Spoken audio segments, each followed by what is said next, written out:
What's going on, everyone? And I am back with another movie review. Yeah, my goodness. 2 movie reviews in 2 days? That's going to be a record for me. Well, actually, it's not just, but make this interesting is that this is another second WWE film I've seen in 2 days, actually. So, Friday night I saw the Marine 5, which I have. And last night, while I was having dinner, I was watching The Resurrection of Gavin Stone, actually. And I heard some good things about it, so I decided, let's give it a shot and see what it's like. And after watching this whole movie, I found it to be both heartwarming and funny. Actually, there's some parts of the movie that just made me just kind of smirking and laughing, and then you had moments that oh god, almost kind of brought a tear to your eye. Actually, it's some good family fun, and I would say that, but I would say.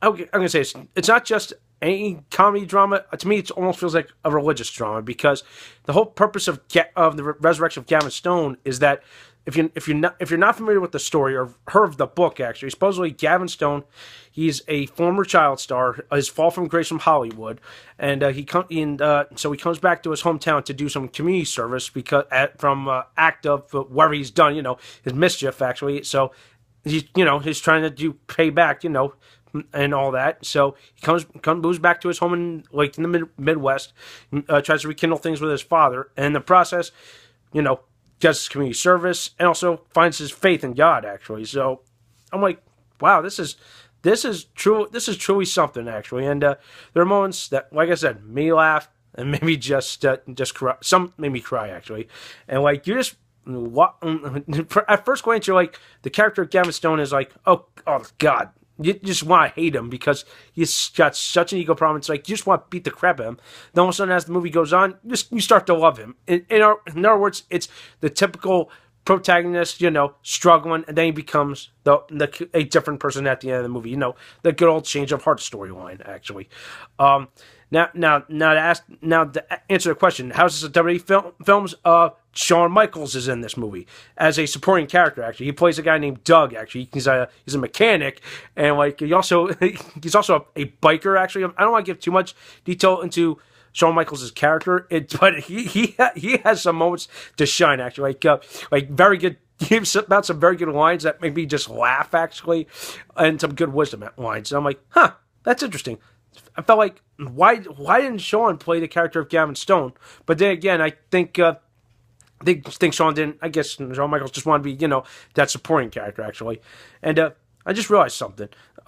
This whole movie is kind of mirrors Shawn Michaels' life actually. Kind of think about it. Shawn Michaels is a born again Christian.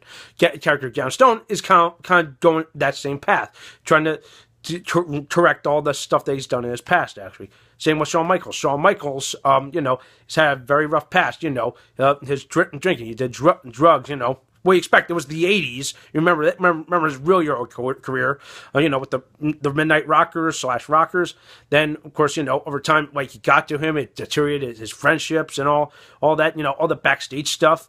And, eventually, leading to his famous promo of "I lost my smile" on Raw several years ago. My goodness, I still remember that. I'm like, God, just looking at that, you're like, oh goodness.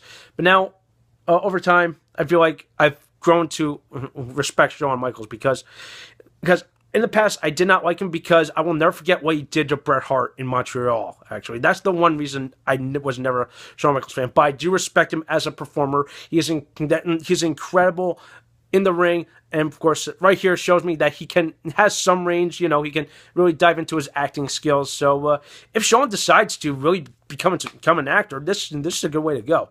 But anyway, to the rest of the story, it's pretty good. I felt like some parts kind of dragged a little bit, but then again, I think some of it was part of the different character development and all that. And in the end, you'll just want to be standing up and just clapping. It's one of those movies that you want to just be standing up and cheering once the movie is all over. And there were some moments that really moved me, actually. So I really don't want to get into too much detail. I would say if you want to see something funny and heartwarming, anything of that nature. But of course, if you want me to go into more religion, I shouldn't be doing this. Okay. But anyway, if you want to do that, go to church. If you're Christian or Catholic. Okay. So that's it for today. Overall, I'm going to give this movie an 8 out of 10, all right?